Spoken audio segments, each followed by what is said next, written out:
Hey guys, and welcome back to another video. Today we want to take a look at the Clan War League day number 1 for me, which I'm playing in quite a couple of clans. Why exactly is that the case? Well, the Clan War League qualifiers, the Worlds qualifiers are pretty much over. Like this Clan War League season does not count into Worlds, which basically means that we split up the Tribe Gaming, Tribe Academy team, mix those two together, which means in the end I'm ending up with one account in Tribe Academy, with one account in Tribe Gaming, and then obviously in my community clan. We will go through every single attack, which I did at the first day, and I will do this over the next couple of days. Just show you guys whatever I get. If I fail, I will show you guys the fails. If I triple, I will show you guys the triples. So we will see how I do over the week, and obviously it's something fresh every single day. So let's get started with the first attack, which is going to be in my community clan, and this is actually one of the qualifier bases. I think Nova was running this base, if I remember correctly. So let's try to beat this base. The first thing which we're going to do is going to start off with the Yeti blimp at the 6 o'clock side. The reason for this is I just want to get rid of this multi-inferno tower, which gives me access into the single inferno tower without having any threat onto my healers, which is pretty important obviously.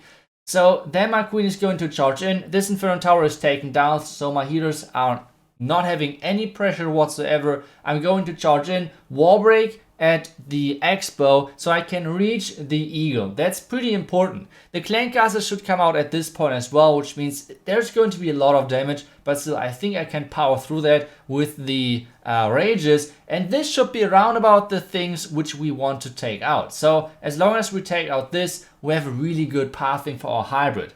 Around the top side, obviously the king, because we used already the blimp for the bottom side, so we do not have any access anymore to like to siege barracks, for example. So that's pretty important. And then the hybrid should be pretty good to go. We have to be careful with all of those high HP, non-defensive buildings, so we have to wait quite a lot to start with our Hawk Riders. Otherwise, those Hawk Riders will just like push ahead and are pretty useless. And the next thing which I'm going to do is I'm sending in the Royal Champion from the top side, which is the yellow arrow, because I feel like if I send her into the Town Hall, she's kind of having the same thing as the Hawk Riders, where she's just going to pass the Town Hall and not being really that effective. So that's why I'm sending her in at the top side. This is going to be the army, pretty much it, like a couple of Cocodoons for the blimp, then obviously a couple of more loons for just testing for Black Mass for Queen Charge. And that's it. So let's get started with the attack. And obviously we're starting off with the Yeti blimp at the bottom side. It's not really like, it's not that easy to be baited over here, so we just go with like one loon. Nothing is popping up, so we can just send the blimp in. The blimp is not needing, like the blimp doesn't need to make it too far into the base, so we can just use this one loon. We get rid of the Inferno Tower pretty easily. The Yetis are getting melted, which is fine at this point because they took down the Inferno Tower, which was the key. And the next thing which was nice for us was the Elixir, I think it was an Elixir Collector, but this means there's nothing luring me into the bottom compartment except maybe the king, but that will be pretty unlucky because the king is somewhere, whatever, I don't know. My queen should go for the single Inferno Tower soon. I'm using the freeze onto the enemy queen and onto the single Inferno Tower, and now my queen is stepping into the Inferno Tower compartment, which is pretty nice for us because the Yeti actually lured over the ground skeletons, so that's already awesome. The next thing which I'm going to do is send like the poison, wall breaker, everything in, using the freeze. The freeze was a bit too late, so that was kind of unfortunate for me, but still, yeah, pretty annoying. Now the headhunter in to kill the enemy king, and as soon as that's done, I would have liked to still have my queen ability, but even if my queen is dying now, as soon as she took down the eagle, it's fine because then the healers will switch over to my hybrid and are still going to do their job. Now the hybrid is getting into the base, and like I said, we need to delay the Hawk Riders, otherwise they will just like ignore the Town Hall and go for the multi-inferno tower, which would be pretty wasted for us.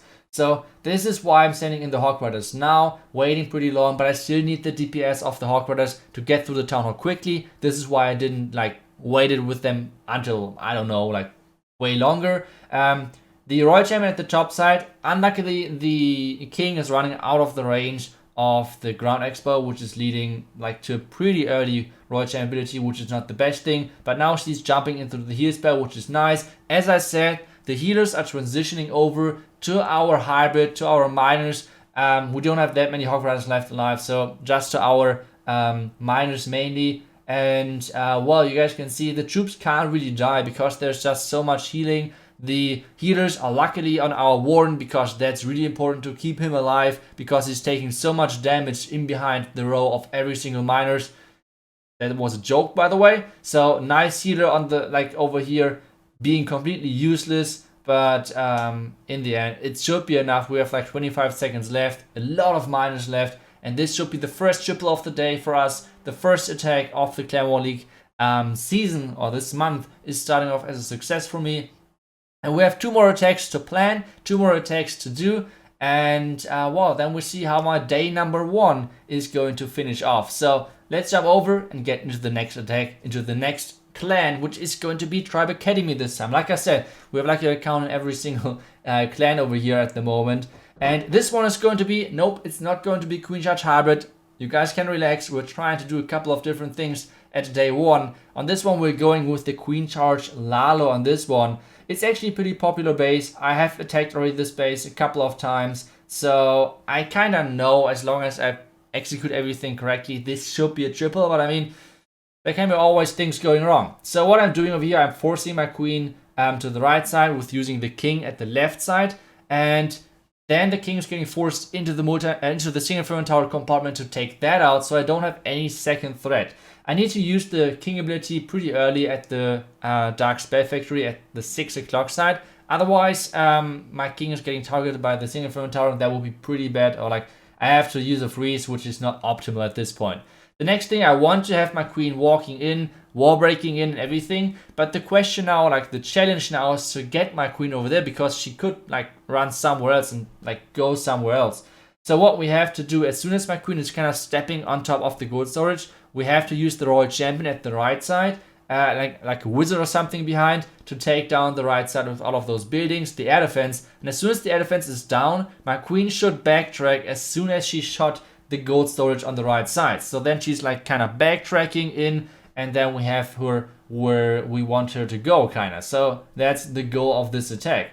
And well, as soon as that's done, like the charge basically, the queen is having so much value in there. Like she can reach the multi-inferno tower, she can reach the eagle, she can reach both sweepers, she can reach the enemy royal champion. Like there's so much value in this compartment for her, which is awesome. She might skip the scatter, but if she's skipping the scatter, we are going to start the slammer on there and then just the Lalo into the town hall. Easy as that in the plan, but let's see if we can somehow execute this. Double check one more time if we have the Air Warden selected on this one. And then zooming in, making sure that I'm able to drop the king on the right tile, using the queen like a couple of seconds later to actually force my king into the base. And as soon as the Dark Elixir storage is gone, using the king ability, I think it was a bit too late. He needed a little bit more time to actually summon a couple of more barbarians. I'm using the freeze now early because I want to have the single front tower down. It's like 1 freeze less. It could be, obviously, like that's not the best thing to happen, but still it could be worse, kinda. Now we have to rage soon because the enemy queen is going to encounter my queen any second, which she's doing. So that was good on our part, using the rage early. Now the royal champion. The archer tower is getting tanked. This is kind of the go time for my royal champion, or to get placed. The king as well, using the headhunter to support her. And well, now the royal champion, with her ability, should be able to push the queen back in. This is kind of the goal right now. The first wall break is not really going where I want it to go. And the skeletons actually nearly messed up the entire attack with luring my queen somewhere where she was not supposed to go. And now, finally, my queen is here at her kind of final spot in this final compartment where I need her to go. And as soon as the clan cast is coming out, I can start with the slammer and get rid of this stupid scatter shot. As soon as that's done, we can start off with the lava hound. I'm using only 1 lava hound because there's no single front tower behind.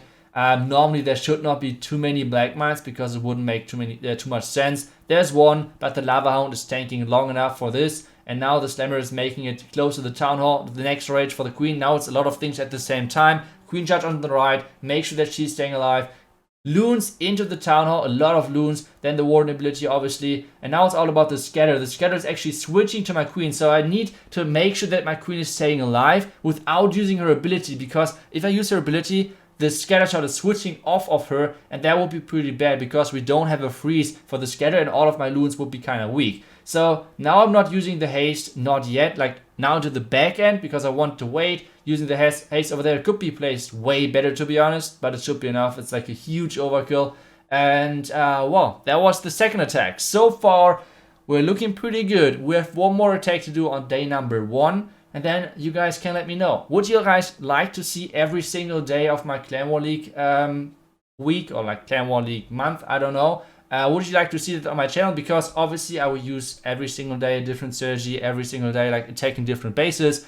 And yeah, if you would like to see like the next 7 days the Clan War League attacks and me showing you guys how I plan them, let me know that down below in the comments. But now let's get into the attack number 3. For this one I have something risky and something cool if it works. Like if this attack works, it would be insane. This attack would be pretty nice. So what we do over here is we're starting off with the lightning spell onto this tile. What this should do is we should get the Inferno Tower, the 2 X-bows, and that's kind of it. We won't get the Archer Tower. I think the Archer Tower is like 1 tile too far away, but we will get those 3 buildings, and that's kind of the key. As soon as those 2 X-bows are down, there's not too much damage on the 9 o'clock side. Because the king is not too much damage because we can just use a headhunter and then the king is basically useless that far on the outside. So that's not a problem at all. After that, the base is, except the sweepers, basically like symmetrical. Like we don't care if the queen is going to the top or to the bottom. Let's say she's going to the bottom. Then we are going to wall break her into the Inferno Tower compartment, and then we're doing the king on the outside to actually force her in and make sure that she's staying protected. And then a second layer, because there are no compartments around there. The 9 o'clock compartment is cleared. There can't be any buildings, or there are hopefully no buildings anymore, which means the next closed compartment is the core, so we can wall break over there. We should get enemy queen, enemy royal champion. The king is going to walk around the outside. We're going to wall break the king into the scatter compartment and try to get rid of the scatter in combination with our royal champion. This means, with the charge and everything around that, this means that we should take power of basically 70% of the base. So everything which I'm marking right now should be gone, which is quite a bit. So the only thing which my Lalo has to do is Lalo the top side. The only downside of this, because like if I get this base looks crushed, but the only downside which you guys have to remember is I have to use 2 rages most likely for my queen charge. I have to use the 5 lightning and the earthquake in the beginning, so I have 2 more freezes for flexing basically wherever I have to use them. I think I have to at least use 1 freeze in the queen charge at the single Inferno Tower, and then maybe even 1 freeze into the core. So we most likely have Lalo without any spells. So that's not that easy, but still we will try it, because as I said, if it works, it's super cool. If it doesn't work, we at least tried, right? We have already 2 triples, so that's alright. We're starting off with the queen first, because otherwise time might be an issue. So if you're starting with the lightnings first, it's always like 5 to 10 seconds, kind of depending on how fast you are. 5 to 10 seconds, which you take longer, and if you have like those seconds or like this time is just gone. So that's pretty important. Using the earthquake and the lightning spells perfectly, so everything so far is really good. It kind of looks like that my queen is going to the bottom side. I even triggered the tornado trap, which is awesome. To be honest, I don't think I would have even triggered this trap with like how it's placed, because nothing would have passed over there.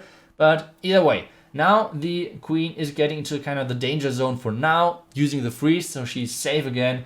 And now it's all about how good is the next phase going, like how quick can we get through all of those buildings, another Kokoloon to trigger another Black Mine, which is awesome for us. And now we have to be quick on the rage, because the Royal Champion is going to encounter our queen soon using the rage. And this means my queen is staying alive for now. We do not have to force anything else except the rage. And now the wall break is actually making its way into the town compartment. The wall break at the bottom side worked as well, using the Royal Champion over there. The eagle is activated, so that's not the best thing for us happening, but still, it's not looking too bad. The sweeper is a bit annoying, but we have to use like the next rage. But still, so far so good. Using the rage now because of the enemy clan castle coming out. There's Inferno Dragon in there. Using the poison early. And you guys have to know, if there's Inferno Dragon and if your queen is raged, you do not need to freeze the Inferno Dragon if there's only like 1 or maybe 2 expos on you.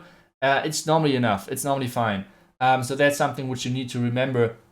Now the Lalo is getting started. We kind of have to wait on how my queen is going. My queen is actually going for the enemy queen. At kind of 1 minute and 20 seconds, we start the Lalo, all of the minions in behind. And I'm saving a couple of loons. Why exactly do I do that? The 3 o'clock side is really nice for placing our back end minions. The only thing is the arch tower is annoying. So that's why I'm saving 4 loons to try to get rid of this thing. But for now, we're just trying to take a look at the Lalo, see if we have to do anything over there. But it kind of seems like that the scatter was tanked by the queen for all of that time. And this means we're kind of spreading out the loons in the back end to not be super weak to any red mines. And then the minions to the back end. And this attack is an insane overkill.